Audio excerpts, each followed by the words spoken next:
Reputation will get you really far in life.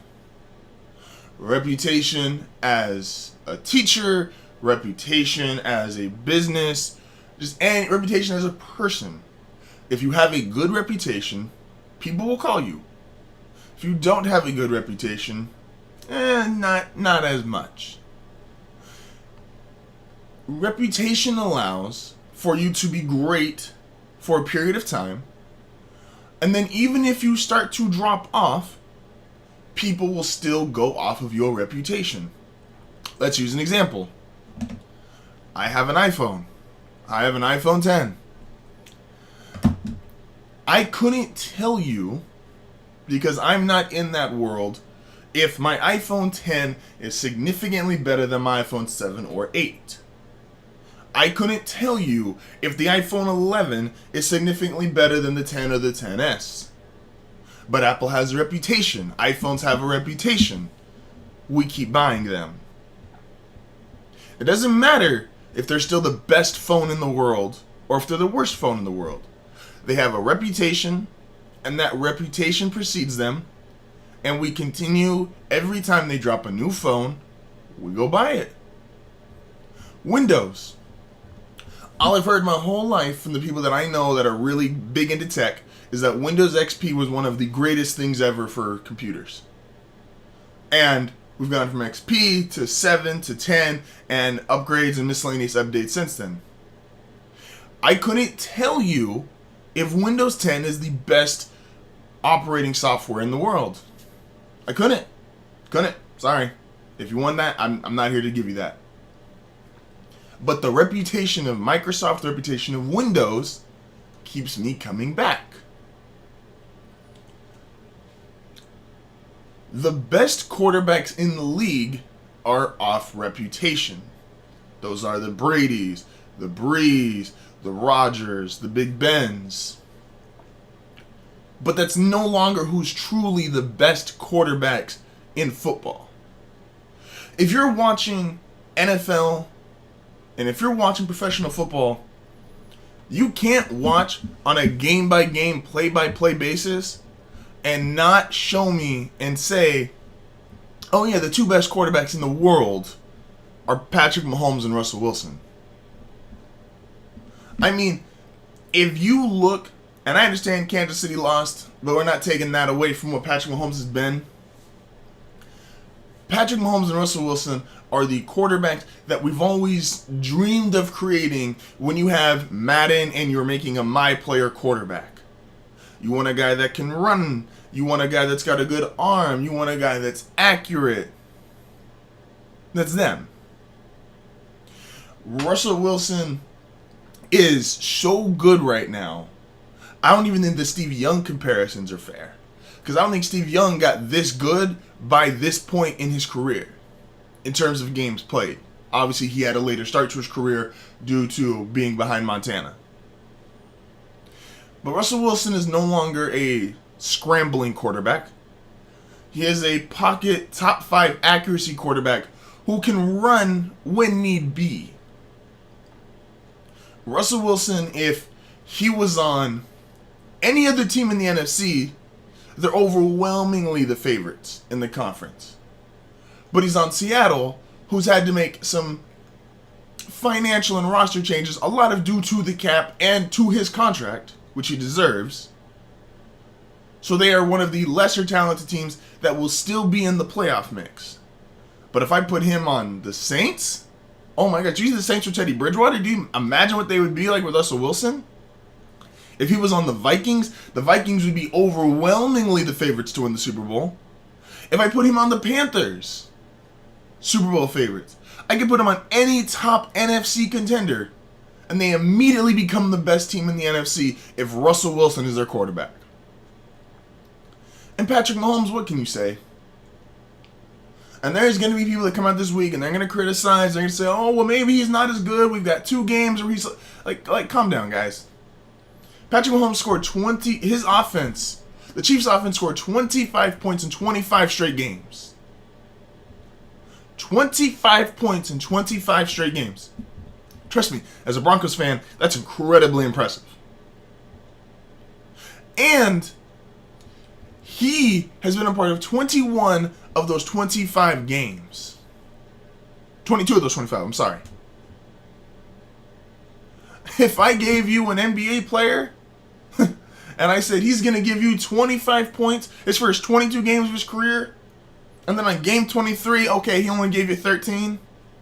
Don't try to be cute. Don't try to give a hot take. Don't try to say, "Oh, well, maybe we figured it out." No, he's great. He's all-time great. He's all-time great this early in his career, which we've never seen. This is Dan Marino 2.0 in terms of arm talent. This is mobility of a Steve McNair type mobility where is he the fastest guy in the world? Is he going to run for 400 or 500 yards of quarterback? No. But he's mobile. He extends plays. He makes plays. Both Mahomes and Wilson are considerably on a play-by-play, game-by-game, outperforming everybody else in the league. That includes Tom Brady. That includes Drew Brees. That includes Aaron Rodgers. That includes Big Ben. Reputation will make me go out and buy a new iPhone. Performance will show me which phone is actually the best on the market. Segueing from two quarterbacks who have a lot of wins to some head coaches who got their first wins. I preach hope. I love hope when it comes to sports.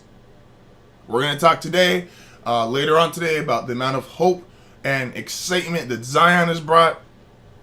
And I'm a big fan of hope, right? Love hope in sports, because if you don't have hope, the season can feel like it's over at week 2. Cincinnati season has felt like it's been over since week 1, and that's because they don't have any hope, because Andy Dalton's not that good anymore, and they got nowhere that they're looking on their roster going, oh, this is going to fix it. Arizona and Denver both got their first win of the season. Now, Arizona also has a tie. They tied against the Detroit Lions. Messaging is big when you're a coach, because there's only so many cliches you can give.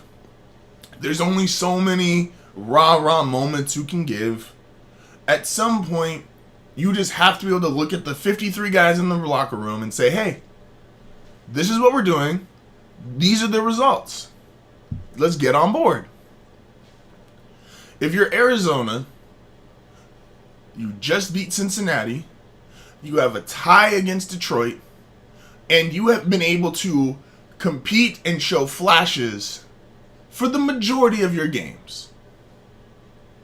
If, Cliff Kingsbury gets to walk in that locker room and say, hey guys, we know that we're not the best team in the league, but we've been able to compete with some of the best teams in the league. We've been able to show offensive showcase our offense at several different points during several different games. Excuse me. We have been able to tie with a very good Detroit Lions team. We just beat a Bengals team who we think we're better than right now. We're getting Patrick Peterson back. We're going to be able to keep building up this defense. Kyler's getting better week by week. He's making better reads. Kyler Murray looks like a playmaker. I mean, you saw him out there and it looked like backyard football. Like, he looked like just one of the better players on the field despite size and stature. Arizona, I talked about this a couple weeks ago, the degree of difficulty is going to be hard for them. Kyler's 5'10". They got to do a lot more trick plays, a lot more motion just to get kind of similar results as regular teams. Twice as hard to get half of what they get. He's a smaller guy. But it's working. They're making plays. They're not doing all this motion and throwing the ball for going 3 out of 10. They're not doing all this motion and only running the ball for 2 yards a carry. You still have David Johnson. You still have Larry Fitzgerald. You got some other guys coming back. You're going to be able to draft more. You get to go in that locker room on Sunday, got your first win, and say, guys, It's working. I know it may not be a playoff team. We may not be the best team in the league, but this is working and we're improving. Vic Fangio in Denver, first win of the season against the Chargers. Vic Fangio gets to walk in there and say, hey guys, we're 2 pass interference calls, or roughing the passer calls. One which we could say was just wasn't a good call at all. And the NFL even came and said, hey, that shouldn't have been called, from being 3-2. Defensively, the defense that has been maligned and mocked and laughed at, you guys gave up 3 real points. 3 points at the end of the game, and there was a kickoff or a punt return for a touchdown. Otherwise, defense only gave up 3 points. Offensively, Cortland Sutton's having a really good season. Emmanuel Sanders looks like he's back. He's cutting in and out of his routes. Garrett Bowles had a clean game, more clean than he's been. The offensive line played better. Phillip Lindsay got 100 yards. And we're beating ourselves still. We still had 10 plus penalties over 100 yards. Unacceptable. We're one of the most penalized teams in the league. Unacceptable. We're not that good to be beating ourselves that much. But that's just it. We're the only one beating us. And the number one thing between both of these that just makes it work is the top players are bought in. Von Miller and Larry Fitzgerald are 2 of the most unselfish superstars that you have in the league. And because of their willingness to buy in, Von talked about it all week. I love the coaching staff. I love my position coaches. Like, there's a lot of really good coaching going on. Larry, bless his heart, he is a Cardinal for life, and whatever they want to do, he's with. And the top guys have bought in, and it just trickles down the room. That even maybe if you got 1 or 2 guys that aren't fully sold in, the guy who's the best player on the team, the guy who's showing up to work early, the guys who's putting in the most work, they've bought in. These coaches got their first win, and the directions they want to go, they can see them, and they can spread that and share that with their team, give that to the team, and that hope and messaging is something that can translate to the fan base. And I like the direction of both teams going forward, regardless. And I could say this, and both teams can end up with less than 4 wins on the season. But the direction they're going, you gotta like it. You gotta be excited about it.